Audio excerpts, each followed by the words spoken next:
Hi అండి. ఎలా ఉన్నారు? అందరూ బాగున్నారనుకుంటున్నాను. థ్యాంక్ యూ సో మచ్ అండి. ఇలానే సపోర్ట్ చేయండి. మనం ఇక్కడ ఆల్రెడీ మనం ఫస్ట్ నుంచి మాట్లాడుకుంటా ఉన్నాం జాబ్ క్యాలెండర్ గురించి. వాటికి సంబంధించిన ఈరోజు మనకి న్యూస్ పేపర్‌లో అదిగోండి 18, 11, 2025లో ఒక న్యూస్ పేపర్‌లో రావడం జరిగింది. దాని గురించి ఇప్పుడు మాట్లాడుకుందాం. ఇక్కడ చూడండి మీరు జాబ్ క్యాలెండర్‌పై మరియు కసరత్తు అనేది ఒక హెడ్‌లైన్ రూపంలో రావడం జరిగింది. విభాగాల వారీగా ఖాళీల యొక్క వివరణ సేకరిస్తున్న ప్రభుత్వం. నేరుగా నియామకాలు వచ్చే పోస్టులు అంటే ఏందంటే డైరెక్ట్ రిక్వైర్మెంట్ అండి ఇది. డైరెక్ట్ రిక్వైర్మెంట్‌లో 99,000 పోస్టులనేవి ఖాళీగా ఉన్నాయని చెప్పడం జరిగిందంట. అదేవిధంగా తర్వాతొచ్చేసి 24 శాఖలనేవి పెండింగ్‌లో ఉన్నాయి. అంటే ఏందంటే 24 డిపార్ట్‌మెంట్‌లనేవి ఇంకా సేకరించవలసి ఉంటుందని చెప్పడం జరిగిందిక్కడ. తర్వాతొచ్చేసేసి కూటమి ప్రభుత్వం జాబ్ క్యాలెండర్‌పై ప్రకటించేదానికి కసరత్తు చేస్తున్నది. విభాగాల వారీగా ఖాళీల సమాచారాన్ని తీసుకుంటుంది. ఆయా శాఖల్లో మంజూరు పోస్టులు మరియు ఖాళీలు, కాంట్రాక్ట్ ఉద్యోగాల వివరాలను సేకరిస్తుంది. ఆర్థిక శాఖ ఆధ్వర్యంలోని నిధి హెచ్ఆర్ఎంఎస్ పోర్టల్‌లో వివరాలను నమోదు చేస్తుంది. ఇప్పటికే కొన్ని విభాగాల వివరాలను ఆన్‌లైన్‌లో నమోదు చేయగా, మరికొన్ని అనేవి ప్రాసెస్‌లనేవి ఉన్నాయంట. మంజూరు పోస్టులు మరియు ఖాళీల వివరాలను పోర్టల్‌లో పెట్టారు. ఆయా ఆయా అది బాధిపతులుంటారు. డిపార్ట్‌మెంట్‌కి సంబంధించిన అధికారులుంటారు కదా! వాళ్ళు నిర్ధారించవలసి ఉంటుంది. ప్రాథమిక సమాచారం మేరకు అన్ని శాఖల్లో కలిపి 30% పైగా ఖాళీలు ఉండగా, మరికొన్ననేవి కాంట్రాక్ట్ ఉద్యోగాలనేవి పనిచేస్తున్నారు. ఇప్పటివరకు 157 విభాగాలు విభాగాలంటే ఏది డిపార్ట్‌మెంటు మంజూరు పోస్టులు ఖాళీల యొక్క వివరాలను నిర్ధారించాయంట. ఇంకా దాని గురించి అసలు ఇంకా ఎక్కడ ఏ డిపార్ట్‌మెంట్‌లో ఖాళీగా ఉన్నాయి పూర్తి ఇన్ఫర్మేషన్ ఇవ్వడం జరిగింది. ఇక్కడ మనం చూసుకుంటే ఇక్కడ ఆర్థిక శాఖలో మొత్తం రెవెన్యూ శాఖలో మొత్తం వచ్చేసేసి 13,000 పైగా అనేవి ఖాళీలనేవి ఉన్నాయంట. వాటిలో ఈ శాఖలోని 7 హెచ్ఓడీలు ఇప్పటి వరకు 4,787 అనేవి ఖాళీలను నిర్ధారించారు. వీటిలో డైరెక్ట్ రిక్వైర్మెంట్ అనేవి 2,552 అనేవి డైరెక్ట్ రిక్వైర్మెంట్లు ఉన్నాయంట. మళ్ళీ ఇంకో డిపార్ట్‌మెంట్ వచ్చేసి ఉన్నత విద్యా శాఖలో 7,000 పైగా ఖాళీలనేవి ఉన్నాయంట. విశ్వవిద్యాలయాల్లో 3,000 పైగా ఖాళీలనేవి ఉన్నాయంట. కానీ వీటిని కోర్టు కేసులనేవి ఉన్నాయంట. వాటిని తొలగించి భర్తీ చేసేందుకు చర్యలనేవి ప్రభుత్వం చేపడుతుంది అని చెప్పడం జరిగిందిక్కడ.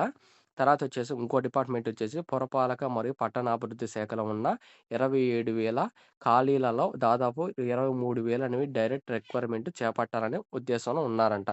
తర్వాత ఇంకో డిపార్ట్‌మెంట్ వచ్చేసి నైపుణ్యాభివృద్ధి మరియు శిక్షణ విభాగాలలో 4,000కు పైగా ఖాళీలను నిర్ధారించారు. వీటిలో నేరుగా నియామకాలనేవి డైరెక్ట్ రిక్వైర్మెంట్ అండి. 2,600 అనేవి కేటాయించడం జరిగిందని చెప్పడం జరిగిందిక్కడ. మరి ఇంకో డిపార్ట్‌మెంట్ వచ్చేసి అగ్రికల్చర్ ఉన్నాయి గదండీ! వ్యవసాయ శాఖలో 3,000 పైగా ఖాళీలు ఉండగా వీటిలో డైరెక్ట్ రిక్వైర్మెంట్ వచ్చేసి 2,400 అనే పోస్టులనేవి ఉండడం జరిగింది.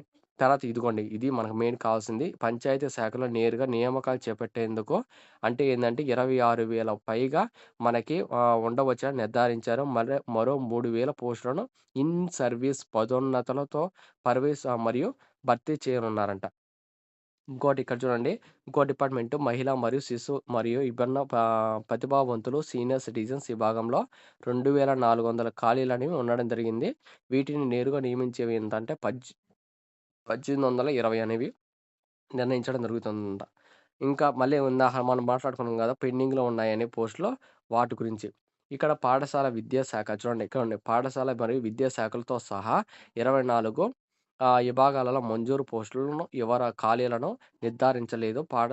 పాఠశాల విద్యలో బోధనలో మరియు బోధనేతర అన్ని శాఖలను కలిపి 30,000 వరకు ఉండవచ్చని ప్రాథమిక అంచనా అంట. వాళ్ళ అంచనా.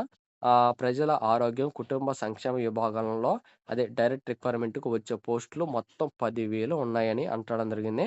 మరి ఇక్కడ ఏపీ మరియు ఏపీఎస్‌పీ ఉంది గదా! అదే విధంగా ఇంటర్మీడియేట్ విద్య, డైరెక్టర్ ఆఫ్ మరియు సెకండరీ హెల్త్, కర్నూల్ జలవనరుల ప్రాజెక్టులు, దేవాదాయం మరియు కడప జలవనరుల శాఖ ప్రాజెక్టులు, ప్రజా గ్రంథాలయము, ఏపీ భవన్ మరియు ఎన్‌సీసీ మరియు ప్రింటింగ్ స్టేషనరీ, స్పోర్ట్స్ బ్రాంచెస్ లాంటి విభాగాలలో ఆన్‌లైన్ నమోదు ఇంకా పూర్తి కాలేదని చెప్పడం జరిగింది. ఇదండి మనకి ఆల్రెడీ జాబ్ క్యాలెండర్ గురించి మనకి ఈరోజు న్యూస్ ఆర్టికల్స్ అదే న్యూస్ పేపర్‌లో రాబడిన ముఖ్యమైన సమాచారం.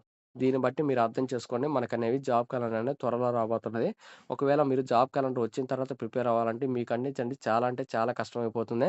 దాని నుంచి మీరు ఈ డిపార్ట్‌మెంట్‌లో మొత్తానికి కలిపి ఒక్క జాబ్ అయినా మీరు సాధించాలనుకుంటే మీరు మీ యొక్క ఫ్యామిలీ గేదర్ అవ్వాలంటే గెయిన్ గావాలంటే మీరు చేయాల్సిందేంటంటే లాంగ్ ప్రిపరేషన్ చేయండి. నంబర్ ఆఫ్ టైమ్స్ అనేది బుక్స్ అనేవి రివిజన్ చేయండి. మాక్ టెస్ట్‌లు రాయండి.